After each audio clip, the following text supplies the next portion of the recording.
Wichita's Viz That Is, and our guests today, Don Berry and Cindy Berner Harris. And you and I have been having a nice conversation. We need to get Don into this discussion. We do. Some more. Not hardly. How long has there been a discussion about upgrading, replacing, or something the library? How long has this been going on? Since my hair was brown. That long ago? It's been a going previous for, millennium. Yes, right. Literally the last century.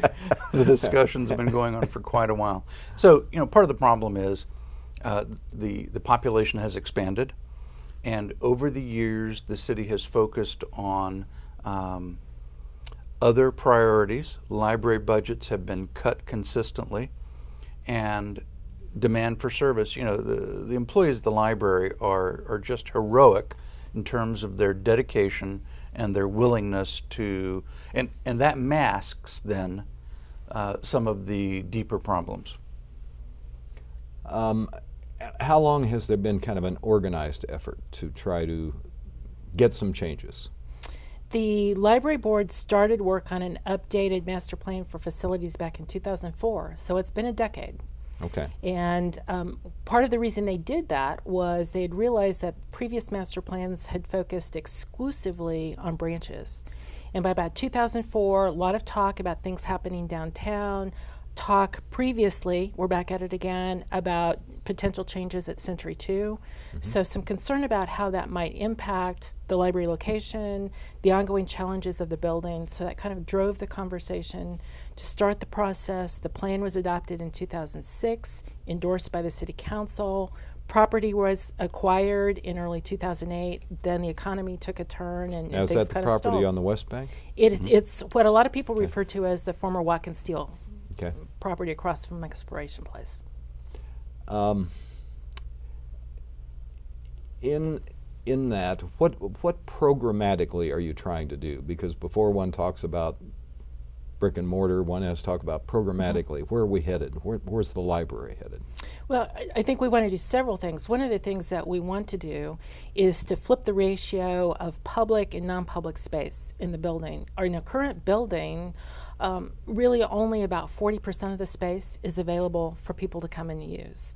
It's not easy for us to adjust that to make increasing space available. So if we can flip that, have a greater proportion of the space available, then we'll have more flexibility, we'll be able to improve service. There are certain kinds of things that we don't have at all in the space we can't do. All of our meeting rooms are embedded in the building, so we can't make that available to the community outside library hours. What are people doing who've built things more recently? What are they doing that's different? How are they bringing people to the library? Well, I think one of the things that people have realized is that a library can be one of those destination places in the community where people can gather and they can learn. There was an interesting article in the Wichita Eagle this past weekend about the maker movement in Wichita. Libraries, and central libraries in particular, have been involved in maker spaces and creating those sorts of opportunities. A maker space is really a place where there is equipment, there are resources, people can come together, they can explore it, they can have artistic opportunities, they can be based on technology, they can be based on really putting together things, soldering and 3D printing, lots of things which now are directly involved to innovation. And I think they have a really bright future, and it's very much in the wheelhouse of a library in terms of exploring and learning, lifelong learning sorts of opportunities. So that's a space that we're interested in. It's a space, along with all of the technology things that other libraries do, that really are proving to be successful, and they are really drivers for getting people in. Okay. Well, let's go ahead then and talk about the plan. What is the plan, and what is it supposed to accomplish? The city did a pretty intensive study here recently and looked at remodeling the existing library, asbestos and other concrete poured walls. Ironically, the cost was almost the same as building a new library. I'm not surprised. People are always talking about renovating old buildings, and they have no concept of how expensive that is. Especially when you start talking about it. And then you don't solve, part of the issue to the library is access. The more successful Century 2 becomes, the harder it is for those 20 little parking places. You know, there are hundreds of thousands of visits to the Central Library every year, and access is a huge issue. So You can walk across the street. I can walk across the street, yes. So the bottom line is a better location and a more efficient use of space. The other thing that Wichita has not done well in the past with our buildings, but it needs to be space that's scalable.